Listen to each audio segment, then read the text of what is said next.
pertanyaannya yang Ustadz izin bertanya, bagaimana dari Bu Dewi Yespita, bagaimana cara melawan rasa ngantuk yang sangat kuat saat tahajud walaupun sudah berwudu berulang kali? Ya gimana nih? Tidurnya lebih awal, betul, tidurnya lebih awal, itu satu. Yang kedua, kurangi karbo, karena karbo itu isinya gula. Kalau dalam tubuh ini banyak gula, glukosa, kita bawaannya tidur terus. Coba mulai konsumsi sehat. Indonesia termasuk nomor 1 pada nomor 2 terbesar di dunia penyakit gula karena karbo, Pak. Jadi kalau bukan nggak makan nasi, nggak makan namanya. Coba itu dibuang deh, ya. Kalau nggak makan nasi, nggak makan, buang pikiran itu. Emang makan itu doang, ya? Kan bisa buah, ya kan? Bisa macam-macam. Itu nafsu yang ngomong itu, nafsu yang dijadikan tradisi, nafsu yang dijadikan doktrin. Nah, jangan ngomong begitu. Roti juga hati-hati loh, Pak, ya. Roti karbo tuh. Jangan banyak-banyak, dikit aja. Dan yang ketiga, hindari maksiat batin. Maksiat batin paling bahaya. Sombong, emosional. Nah, pengalaman saya, kalau saya emosi, Pak, siangnya, malamnya pasti telat bangun. Udah mepet-mepet ke subuh baru bangun. Itu berarti siangnya saya marahin anak saya atau marahin istri saya, Pak. Atau kesel sama tetangga mana gitu ya, atau kita jalan dibela orang, kita balas ngebel orang, itu ngefek semua. Bukan masalah ngebelnya, tapi di sininya nggak beres. Karena di sini nggak beres, ruh kita kelelahan. Karena dia kelelahan, jiwa kita juga kecapean, dia butuh rehat, tidurnya jadi panjang. Maka kalau ngantuk, tidur aja, jangan dipaksain tahajud.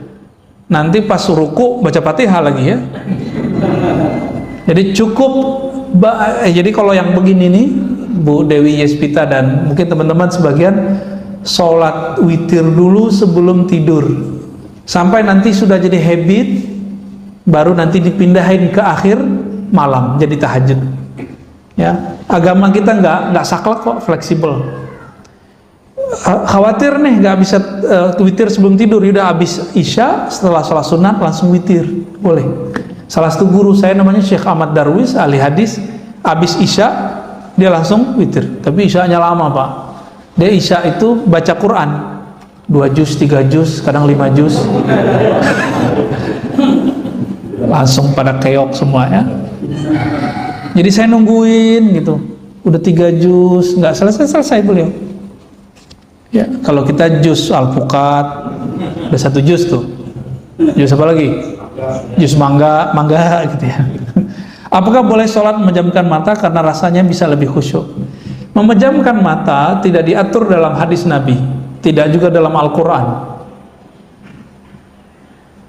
tapi masuk ke ranah fikih. Nah, ulama ahli fikih, karena mungkin ada kasus dulu di kalangan para santri, kalau dia pejamkan mata, lagi sujud nggak balik-balik, Pak. Itu kan kejadian di pesantren. Saya kan 15 tahun, Pak, tinggal di pesantren, belajar dan mengajar. Itu santri, kalau dia merem, sujud nggak balik-balik. Sujud aja, kita udah assalamualaikum, dia masih sujud. Hakon, Pak, ya. Kalau nggak percaya, kita lihat. Anak bapak jangan-jangan yang pesantren begitu juga. Atau jangan-jangan bapak-bapak ini pernah begitu.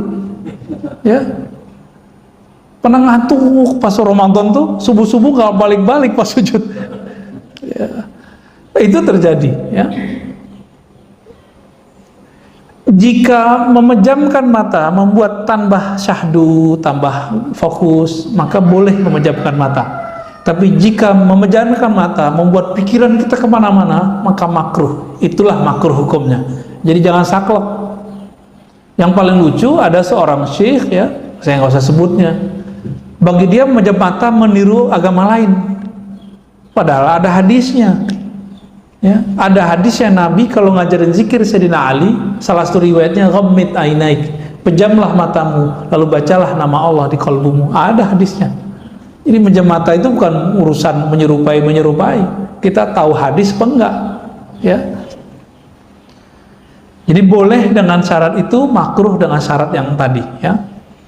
Pak Ahmad Romli, dalam beberapa kondisi kita terkadang belum bisa berzikir secara fokus karena beberapa kesibukan sehari-hari. Apakah zikir hanya dengan lisan tanpa menghadirkan hati dapat bermanfaat? Ya, orang sholat nggak khusyuk lebih afdol daripada nggak sholat. Ya. Sepakat? Ada yang nggak sepakat? Orang zikir masih melayang-layang itu lebih utama daripada nggak zikir.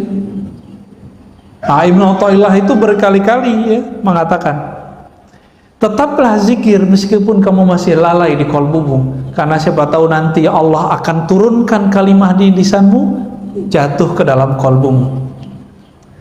Kalau sudah jatuh ke kolbumu, Allah angkat derajatmu. Dari masuk ke kolbu, nanti Allah buat kita yaqzah, sadar hadir. Dibaca ini yang punya nama hadir terasa dalam diri kita. Begitu terus naik. Itu beliau ingatkan. Bagi Allah semuanya mudah, ya. Bagi kita yang susah, karena kita mikirin pakai ini. Jalan aja Pak zikir. Cuma mesti berguru, ya. Kalau nggak berguru saya nggak jamin bener Pak. Takutnya setan nanti yang membimbing. Kita baca Fatihah aja ada gurunya, baca Iqra ada gurunya nggak? Tilawati, qiraati. Nanti tamyiz ini terjemahan sama ustadz kita nanti ada gurunya. Masa untuk urusan alam rohani gak ada gurunya? Sombong amat. Ini yang paling lucu, paling repot. Udah kiai, udah profesor di kampus, kiai di pesantren, nggak mau punya mursyid. Bagi dia cukup saya baca kitab. Sombong ente, ya. Imam Ghazali selevel Imam Ghazali itu masih butuh mursyid Pak. Siapa nama mursyidnya? Abu Ali Al-Farmadi, untuk mengajarkan beliau cara berzikir kepada Allah. Padahal teknik zikir dia udah tahu semua. Cuma teknik ini dia nggak tahu porsinya gimana, bagaimana cara penerapannya. Ketika ketemu Imam Abu Ali Al-Farmadi baru dia tahu caranya. 10 tahun dia berlatih dengan Imam Abu Ali Al-Farmadi. Selevel Ghazali loh. Siapa hari ini profesor yang sehebat Ghazali? Ya. Kata orang kan saya dokter nih, karena didaulat di kampus jadi dokter, diresmikan. Tapi sampai sekarang secuil kuku Ghazali pun saya belum Pak. Potong nih rambut Ghazali belum sampai saya pada ke makom itu. Saking mulianya ilmu Imam Ghazali itu, ya. Tapi hari ini orang banyak su'ul adab kepada beliau, cuma karena Imam Ghazali itu menukil beberapa hadis yang dhaif dan tidak sahih dalam Ihya, itu Imam Ghazali dikecengin. Ya, berani Pak, anak-anak muda baru tamat S1, baru gelar LC, SAG, sarjana alam gaib, ya. LC langsung ceramah, MA, doktor mending. Itu berani hari ini ngata-ngatain seorang Imam Ghazali. Dia nggak ngaca dia cuma ngikutin kata seorang fulan yang meneliti kitab Ghazali, dia kemudian ikut mengata-ngatai Imam Ghazali. Dia sendiri nggak meneliti kok. Saya 2006 masih S1 itu meneliti kitab Imam Ghazali itu. Ternyata nggak seperti yang diceritakan orang. Pas dia teliti, nggak nyampe 100 hadis palsunya, nggak nyampe 50 bahkan, ada sumbernya semua. Cuma si pengarang-pengarang setelah beliau nggak ketemu riwayat itu, ketemulah 300 hadis tidak ada sumber. Pengarang Imam Iraqi, Imam Subki, tapi belakangan kan enggak, ya. Jadi tetap zikir lisan meskipun tidak hadir hatinya. Coba cari guru nanti bimbing antum insya Allah. Terakhir, apakah masuk surga, masuk neraka itu takdir mubrom? Mubrom itu takdir yang tidak bisa dirubah. Enggak. Masuk surga, masuk neraka itu takdir mu'allaq, masih digantung oleh Allah, kehendak Allah. Tapi ingat, Allah punya hak yang unlimited, namanya jaiz. Kita kalau belajar sifat Allah, ada yang wajib, ada yang mustahil, ada satu lagi Pak, jaiz. Jaiz ini meliputi semua nama-nama dan sifat Allah. Jadi Allah tidak ada yang boleh mensetirnya. Allah itu bebas. Nah, maka dikatakan dalam hadis yang Ibnu Mas'ud, ada orang beramal seperti amal ahli surga, tapi telah ditetapkan di sisi Allah dia beramal dengan ahli neraka, mati masuk neraka. Ibnu Daqiq al-Id menemukan apa sebabnya, urusan kolbu. Jadi dia taat baru di zahirnya, belum taat sampai ke dalam kolbunya. Nah, kita meminta kepada Allah, semoga kita yang hadir pagi ini, yang mengikuti kajian ini, baik dekat ataupun jauh, termasuk orang-orang yang mampu mengendalikan hawa nafsu kita dan mendapatkan rahmat dari Allah. Pendosakah kita, taatkah kita? Semoga rahmat itu selalu bersamai. Amin ya rabbal alamin. Wa sallallahu ala nabiyina Muhammad, subhanakallahumma wa bihamdika asyhadu an la ilaha illa anta astaghfiruka wa atubu ilaik. Wa sallallahu ala nabiyina Muhammad walhamdulillahi rabbil alamin. Assalamualaikum warahmatullahi wabarakatuh.